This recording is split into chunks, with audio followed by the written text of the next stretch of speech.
Bitcoin, Litecoin, OneCoin, and Ethercoin are leading the new currency evolution, and businesses like yours are reaping the rewards.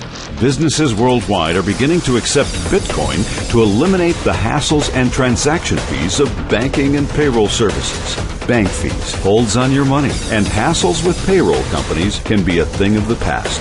With the new currency, you are the bank. Join us today with Amazon best-selling author Tom McMurran and learn how you can use the latest in digital currency to eliminate all the fees and how you can reward your employees in currency that actually appreciates in value. Open your business to the new currency community and the future of payments. And now we invite you to join Amazon best-selling author Tom McMurran along with your host Rich Casanova and get connected with the future of payments. All right, Rich Casanova here once again, another episode of the New Currency Show with Tom McMurran in the studio. Tom, how are things today so far? Man, they're awesome. I love that intro. It gets me fired up. I feel like Mission Impossible. Let's go. I'm ready. I know. Let's make it happen. So let's jump right into the top stories. What's on the short list headlines and in the world of digital currency? Well, let's see. We've got OneCoin. The founder of OneCoin, Dr. Russia Ignatova, featured on the cover of Financial IT magazine. And, here's a company that's had a lot of controversy. It's neat to see them get some really credible media with an organization like this. This goes out to all the banking industry. Right. So it's kind of an industry magazine. But the editor said he thought that OneCoin was a scam until he did his due diligence on it and actually featured them on the cover. So that's a real nice plug for OneCoin. And, it's interesting. This is a woman that comes out of McKinsey. She's got a doctorate in law from Oxford. She's got a master's in economics. I heard she did both of her degrees at the same time. Wow. Which is pretty incredible. I got a doctorate in law and my master's at the same time. Right. But very bright lady, came out of McKinsey, and she started a company that has really taken the world by storm, but she's taken a ton of criticism for the way she's done it. She more like Steve Jobs took criticism for Apple and having closed source code. Right. And, there's a lot of people out there in the digital currency industry. They're not really giving them any credit for what they've done. But the one thing I will say about OneCoin is they have created awareness for digital currency more than any organization, positive awareness than any other organization out there. They got 1.8 million members, which is like 5 times larger than the traditional digital currency industry. But interesting article, not a lot of meat. I mean, you kind of hear their mission is in the article where they're talking about helping the unbanked, and they're talking about helping, they talk about migrant workers that go to another country, like the Mexicans come to the U.S. and they send money back to Mexico. And that happens in every country. They have different nationalities. But good article. I don't see any facts or figures or anything like that really tell about the company, except for she seems to be a great lady with an awesome mission. Well, it's just kind of another key indicator, a stepping point for the cryptocurrency industry, if you will, like the 60 Minutes piece was about awareness, right? Well, M-Pesa, I think her mission is very much in line. If you haven't seen, you can go to YouTube and look up M-Pesa, M-P-E-S-A, 60 Minutes, and there's a 13-minute special where they really talk about what she talks about in this article, and that is helping people reduce the cost of transactions from one country to another. But it's, I don't know, it seems like a noble mission. Well, and as you mentioned, getting some heat or some press. And most folks that are ahead of the game, right, forward thinking, they're disruptors, as you've written the book, right? Well, on the seventh disruption. But it's funny. I've got a funny say. They say if you're like one step ahead of everybody, you're brilliant. If you're 2 steps ahead of everybody, you're freaking crazy. Right. She may be a step and a half. Well, that was the Ford and the Einsteins of a different generation, right? Yeah, absolutely. So what else is? We have some other articles we want to kind of. We've got discuss here. Yeah, everybody's been talking about Ethereum. Ethereum is being used by Microsoft, And well, I guess we'll tie in all their Microsoft.net and transactions, and it's going to be a payment infrastructure, a transaction infrastructure. They call it a distributed network. Right. And distributed means like you, me, and Craig are sitting here, and we can distribute information amongst each other or value amongst each other, right, without having to have an intermediary like a post office. Well, this article talks about distributing energy. Yeah, that's right? cool. Peer-to-peer exchange on the platform of renewable green energy. Yeah. Yeah, no, here's the deal. You got solar panels on your roof. Right. I need energy. Okay, how do we go about doing that? Well, they have it set up to where I could actually buy the energy directly from you through the grid, and I don't have to go through a power company. I can just buy it from you. And the power companies wouldn't be typically happy about that, much like the banks with cryptocurrency. Yeah, exactly. There's a lot, much like the music industry with Napster. They weren't very happy about that one either. But, it's interesting.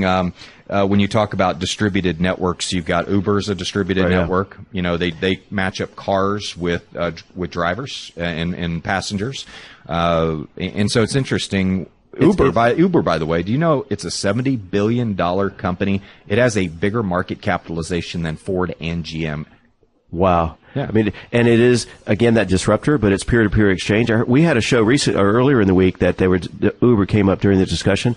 Tom, this I found fascinating. They said that up until recently, the airline and the car rental industry have been running neck and neck, right? However many planes go, so goes the rental cars. Right. Yep. But there's been a tipping point now that they're no longer aligned. The rental car has been dropping because of Uber. Yeah. People are now landing and taking Uber as an alternate versus a rental car. Yeah, it's a brilliant. I've got a friend that's in Louisiana. He owns a huge limo company, and they have actually gotten involved in it. They're not fighting it, and he's like the head of the transportation committee of Louisiana. Right. And so he has to be against Uber, but in general, he owns a limo company. So talk about a conflict of interest there. But yeah, it's pretty cool. I think the idea of a emerging distributed economy, what they call peer-to-peer concepts. We can remember Napster, where we could download music from each other. That's essentially what they're talking about. But this ties into the refrigerator, talking to your gallon of milk. I was doing a presentation last night, and I said, this is the way it's going to go, Rich. Your gallon of milk's going to be sitting in the refrigerator. It's going to go, hey, refrigerator, I'm a little low on milk over here. You might want to order some, because the household owner here likes milk. And the refrigerator's going to go, you are half empty, and I'm going to order some from Amazon. And my coffee machine's got to start talking to the internet pretty soon too, right? I know. And then we're going to have arguments, and there's all kinds of tension and stuff like that. It's pretty cool. So that's cool to be able to buy energy. So this is a company, LO3 Initiative. They're out of Brooklyn, if you want to look them up. We got I don't know. It's pretty cool to be able to buy in. I like the idea. I mean, think about the Tesla batteries that are coming out. What if I could charge my Tesla battery, my home battery? Right. And by the way, those are very affordable for people that have like an electric bill of $500 or $600 like I do. Right. It's a no-brainer. But to put 2 panels on your roof, and let's say the battery fills up with energy, and I want to sell the energy back to the grid or to my neighbor, that's going to be very cool. So, but people don't understand the blockchain technology that facilitates this distributed network is also what makes the currencies work as well. And that's really what we're talking about. But the blockchain is really the foundation of the seventh disruption, which is the book I wrote. Yeah, absolutely. And how would folks find that? Pretty easy. Coinlifestyle.com. They can go there and request a free copy of it. Okay. And they get access to our free membership community, where we have emails that go out every day on new information and keeps people in the loop. We're very much on the cutting edge. So then you also have a blog as well, right? Coinlifestyle.org. Yeah. And we, a lot of these articles, we do summaries on them and stuff, and the links to everything that we cover on the show, they can go to the blog and actually see the articles uploaded there as well. Okay. And I know you mentioned the blockchain and some of these topics. If you're just tuning in right now to the New Currency Show, go back to the initial episode and or to your site to figure out some of these terms, because we don't want to rehash those. Yeah. Let's jump into the next article here. Well, my advice is just keep absorbing it. Okay. And the more you hear it and the more you hear of our analogies and our examples, there's framework in place where we can explain it in other terms and analogies and stuff. Right. And that's why when we talk about Uber and we talk about Airbnb, here's Airbnb. That's another distributed network, one of the largest hospitality companies in the world. They've got more rooms listed on Airbnb than Marriott Corporation does. Wow. So it's pretty cool. But anyway, let's jump to the next article. Yeah. Treasury cracking down. They're planning a crackdown. Wow, that sounds like my God. you need that music again, right? Yeah, I know. Dun, dun, dun, dun, dun, dun. Yeah. But actually, this is over in the UK, but we know it's coming to the United States as well. But here's the funny thing. They want to crack down on Bitcoin cryptocurrency anonymity in a bid to tackle criminal use of digital currencies. Well, when you talk about anonymous, if I have $100 bills in my wallet and I go to the street corner to want to buy something illegal, I can do about as anonymous transaction as you've ever seen in your life. Absolutely. But if I try and use digital currency, there's actually going to be a transaction of me sending it, say, to Craig. Right. And so I look at that, and I'm all for KYC. And that's one thing that OneCoin's taking criticism for, by the way. She is KYC compliant. The rest of the industry saying it's really none of your business. But, if you're going to do business in the United States or any first world country, they want KYC. KYC is know your customer. Know your customer, yeah. It means you have to upload a copy of your driver's license, your power bill, your bank statement, or whatever. They want to know who you are. Why? I'm guessing for taxes. Let's bring it down to brass tacks. They want to know who they can tax and ultimately monitor your spending habits and all of that. So, but the blockchain, of course, is a public ledger of plus and minus column of every transaction being done by everybody in the network, and that'll lead us to an interesting article here in a minute. But I'm all for KYC. I don't mind it at all because I certainly don't want terrorists using digital currency. They probably use the U.S. dollar for terrorism more than anything, realistically, or the euro because they have a $500 note. But if they do get on this, it could be a bad thing. So I think what they're doing here is not a bad idea. Just put some checks and balances in place, right? Yeah, for sure. Yeah. And I'm not against taxation either. I mean, I think taxation, we have great services in the country, and the United States has a decent tax structure. Hopefully it won't get worse. Right. But I love how the Treasury declined to comment on how currencies, government currencies, have been linked to criminal activity where they were used to buy drugs, weapons, and the Treasury declined to comment on that. Right, yeah. We know what that means. That's a BFO, blinding fact of the obvious, we call that. So, here's a fun article. Yeah, I love this one here. Yeah, Donald Trump, and I don't know how I missed this Wisconsin thing, but I was probably so upset that he lost the Wisconsin race. We know that was all fixed anyway, but that's for another show. Right. But no, Trump calls to make all campaign donations in crypto and launches Trump Coin. That was just bound to happen, right? Yeah. I mean, you got to have. I mean, if you're going to be that big, if you're going to be in charge of the country, you got to have your own currency. But I look at that, and I think cryptocurrency is an answer to transparency in government and where special interest donations are coming from. I think it's a great idea. I don't think the special interests are going to think it's a great idea. I don't think the politicians are going to think it's a great idea. Or the big banks, which, like in this article, it mentions Bernie Sanders, and one of his big platform or talking points is what the big banks have done to our economy. Right, so Trump Coin sounds better than Bernie Coin. I agree. I think I'm gonna vote for Trump just because I like the sound of his coin better. But no, he talks. And by the way, I love he goes, his coin looks classy. Right. I'm like, how does a serial number look classy? Right. I think Trump actually thinks it's an actual physical coin. Yeah. He pictures it as a gold coin with his face on it, but he does say, and quoting, look, and you believe me, folks, it's a great coin. You won't find a better cryptocurrency out there anywhere other than the Trump coin. Yeah. But you think about with all his casinos and everything, he has the ability to create a river. He has a big enough following to create his own cryptocurrency like an Amazon would or a PayPal would. Mike Tyson, I don't know if he's got big enough following to start his own coin, and I think he's trying. But it's interesting when you look at this article, the idea of transparency is great. The idea of having the Boys and Girls Club having their own coin, having the Chamber of Commerce have their own coin. Right. There will be thousands of coins. A lot of people don't realize that, but there have been coins around for a long time. They've been called frequent flyer miles. Right. Oh, yeah. But those aren't crypto coins, but they are a managed form of value that you exchange. And really, that's all currency is. It's a language of how we exchange value. And I think what Trump really solidifies here is that he could create a coin. And I wouldn't be surprised. You know, we could actually create Rich Coin. You know Nice. do you know who Trump reminds me of? Who? Richie Rich. Oh, okay. Yeah, I can see that. I can see that. Yeah. I have to read. I mean, that picture on that article, and I think this came off of CoinDesk, by the way, but it was a really good article. I actually went back and searched for it in CoinDesk and couldn't find it. I'm going to have to look. But here's interesting. At the end of the article, he said Ron Paul said the Fed has taken our money.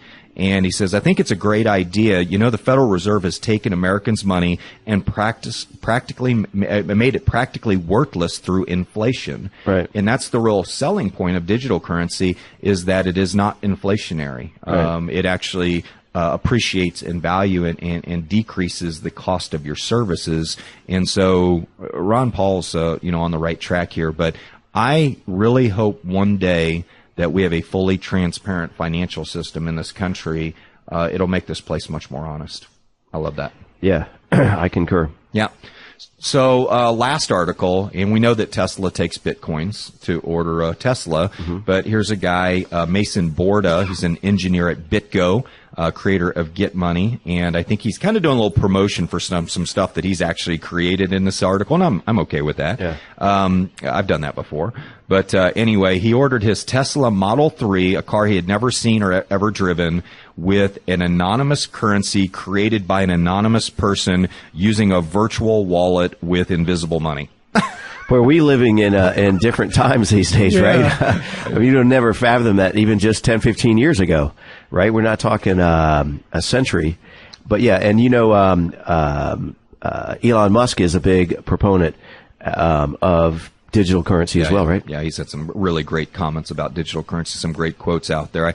I think anything that helps facilitate more business, create more wealth, as long as it can be taxed, I think the government's going to be for it. So I don't think that cryptocurrency, the only reason it would be an enemy of the government is if they don't want the transparency that it offers. Right. But outside of that, it gives them an irreversible ledger.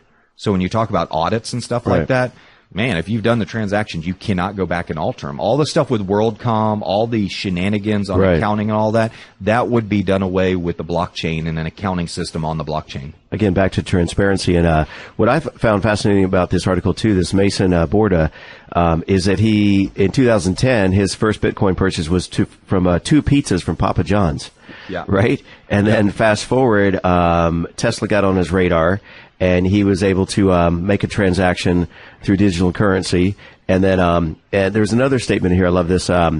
This person, Steve Coase, was quoted in here saying, "The world will only get weirder." Yeah. Right? Which is just like this idea of disruption goes back to that, right? We're just living in different times. And you mentioned this, it mentions in the article about he was able to purchase this vehicle in a matter of under 60 seconds, with no instrument cluster.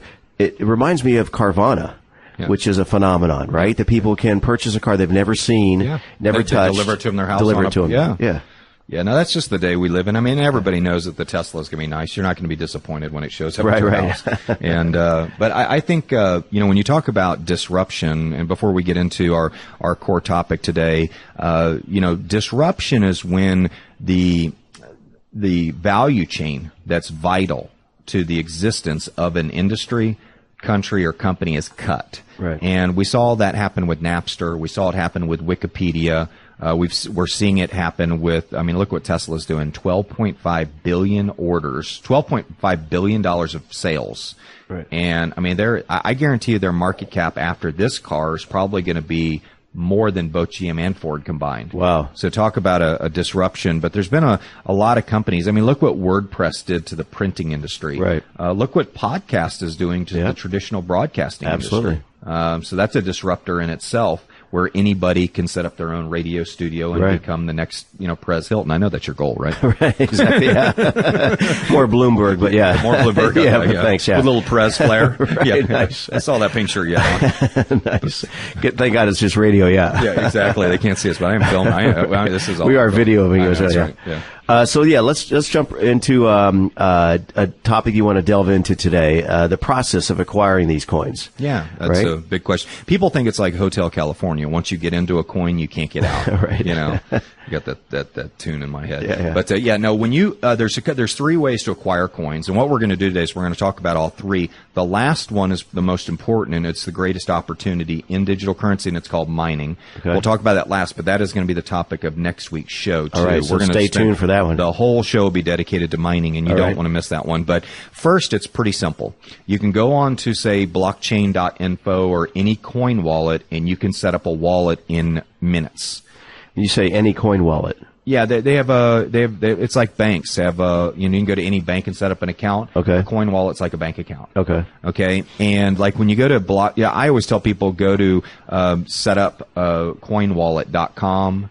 So that's a website. Setupcoinwallet.com. All right. That's a 4-minute instructional video on how to do a Bitcoin transaction. Most people have never done one. So I remember back in the 90s, we were going around teaching people how to send emails to each other. Right. And people were like, "Oh, so we have to go around the post office." I mean, people were really freaked out about it. Oh yeah. You know, and you mentioned horseless carriages. I listened back to that and I started laughing when I heard that. I just envisioned in my mind of people diving out of the way. Oh yeah. Yeah. But, no, when you think about setting up your coin wallet, they'll give you a QR code and then an account number. Okay. And that account number you can send to somebody, or I can go into my coin wallet and scan your QR code. I can put in the dollar amount that I owe you, scan your QR code, and instantly the money goes into your account. So on Setup Coin Wallet, you set up a coin wallet. It takes about 2 minutes. All you need is a username, an email, and a password. Actually, just an email and a password.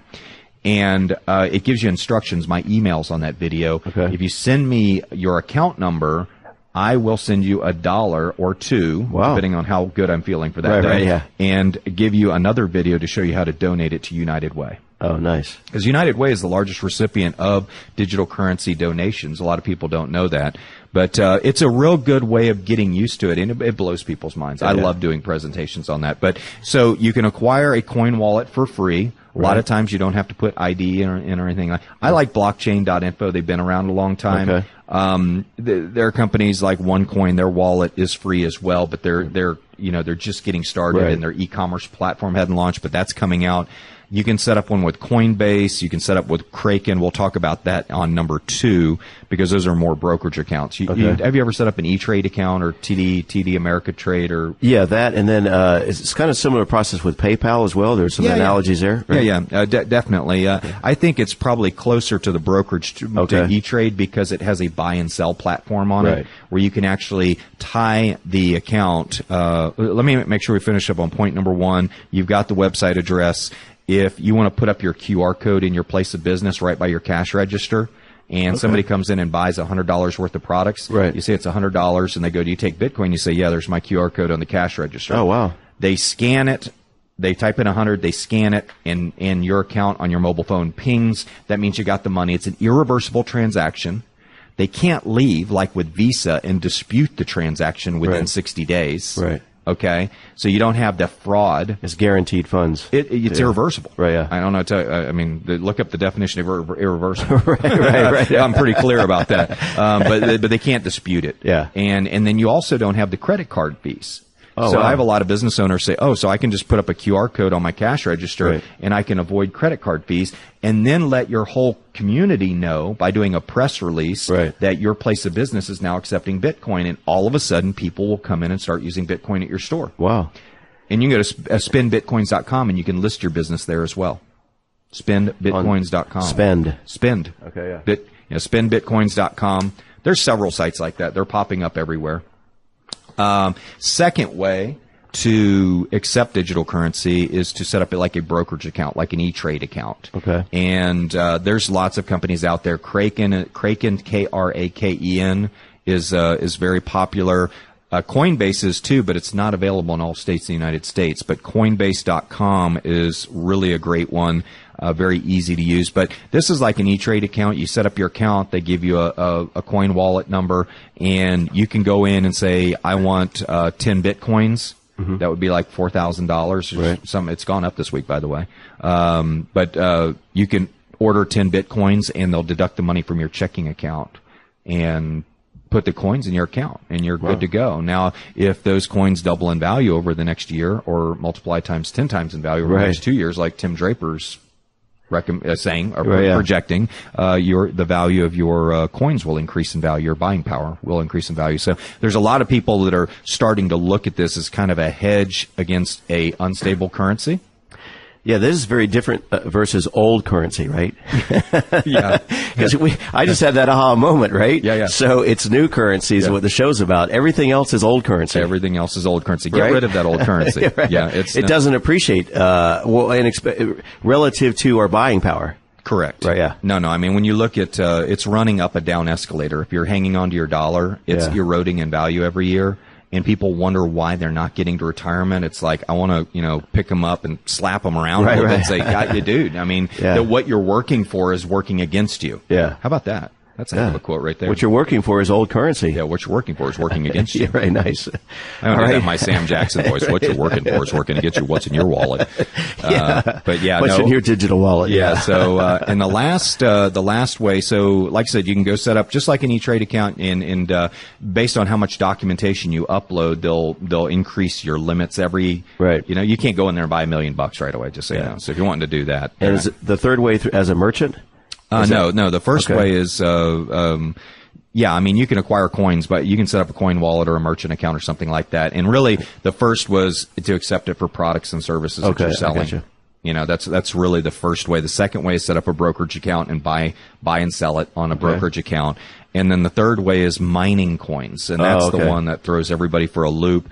I'm going to talk really about the benefits of mining first, because that'll lead us into the mechanics of mining next week. Okay. But the reason you want to mine coins, and let's say that Ben Bernanke called you today and he said, hey, Rich, we're doing a bond offering for U.S. dollars in about 90 days, but we need some paid-in capital today. Right. And if you're willing to put some capital in today, we'll give you the dollars for 25 cents on the dollar, and in 90 days when we go public, your 25 cents will be worth $1. How would you like to do that? I'm all in, yeah. Absolutely. Well, that's what mining coins is all about. It's where you put in paid-in capital or energy and what you're doing in the Ben Bernanke example is you're bringing currency into circulation. Okay, that's all we do. Right. That's all miners do. They bring currency into circulation, and they're rewarded. Now, in some mining operations, they also get rewarded for confirming transactions. So if I send money to Craig, your computer that's mining coins may actually verify that I have the money on the public ledger to send to Craig. Okay. So mining has a couple functions, but I try and keep it in layman's terms, and there's probably tech people going, oh my God, I can't believe you explained it that simply. But, and they're sitting there tapping away on their four keyboards, But, the reality is when I mine coins, the thing I realize is I get them at a deep discount. And when they hit my account, I've made a gain. Really? Yes. Wow. So I have coins that I've mined at 43 cents that have appreciated to $6.37 in value in 12 months. Wow. That's not bad. That's astonishing. Yeah, my cheeseburger's gotten cheaper, dude. Right. My cheeseburger's gotten cheaper. So who made my cheeseburger cheaper? That's my next book. But digital currency did. New currency did. A few years ago, you could have bought a pizza. Now it becomes a Tesla. Absolutely. Yeah. I mean, but so mining coins, I just want to tell people that there's different ways to mine coins. You can set up servers. You can go to a shared server space and rent rack space, like with Genesis Mining. Okay. Genesis-Mining. That's who I use. I like them. I don't get any commissions from them or anything like that for saying that. But I want you to know that there are good mining operations out there and there's bad. Right. So you got to be very careful. If you're probably we'll talk about that next week. Is how do you distinguish one from the other, right? Yeah. Don't make any decisions until you listen to the show next week. Okay. Genesis Mining's a good one, but OneCoin is a new company. Theirs is real easy. They use a token-based system, and it's for the layman. For people who don't want to get into setting up servers and buying rack space and understanding what megahertz are, OneCoin's a great way to go, and they're having huge success with their mining operation. You simply purchase educational packages and you get tokens, and these tokens you can use as a form of energy to mine coins. It makes a lot of sense. And I know you've said this before. This is something that you should just look at incorporating as part of your portfolio and kind of have fun with it. Those first few transactions, right? Don't put a whole lot of money up front. Just kind of get a chance to kind of play around, experience it, and then see if it's how you want to move forward. Yeah. Right? Yeah. So we just had about a minute or so left. What do you want to leave us with here today? I was going to sing for you today. Well, we are out of time. We're out of time. Yeah. No, hey, that note, next week's topic is mining coins, and no, we're going to talk. We're going to go into depth. I got some guests next week about mining coins in the different ways, and I'm excited about that. I want to stress it's the number one opportunity in digital currency, and yes, you can look at it as part of your portfolio as a hedge against the declining dollar. Right. And, of course, you have the increasing digital coins, which we're excited about. But, man, it's been a real pleasure today. I hope people take action on this. And, hey, take action, little action. You don't have to do big action. You can put in a little. All right. Okay? Exactly. Have fun with it. Yeah. Have fun with it. Use it as an education experience. But if you follow us, I think you'll be on the right path. Yeah. And speaking of call to action, so remind folks one more time to reach out to Tom. What's Absolutely. the best way? Coinlifestyle.com if you want to request my ebook. And I have an audio book, too, that comes with the cool. email. Make sure you put in the right email. Otherwise, you won't get anything from me. All right. And second, you can go to coinlifestyle.org. And we've got information there. We do webinars and all kinds of things, but we're going around. If you want me to speak to public groups, business associations, you want me to come do a live example to your group or your company, maybe you've got a bunch of employees that want to go on digital currency and save money on banking expenses. Right. I'm game. Okay. Sounds good. We'll see you next week. Game on. Thank you. All right. Thank you for joining Amazon best-selling author Tom McMurran and your host Rich Casanova, along with their guests on this episode of The New Currency Show. Stay tuned for upcoming episodes as they delve into the future of payments, and be sure to check out www.coinlifestyle.org for show updates and, as a listener of the show, a free ebook and more. So head over to www.coinlifestyle.org and join us next time on The New Currency Show.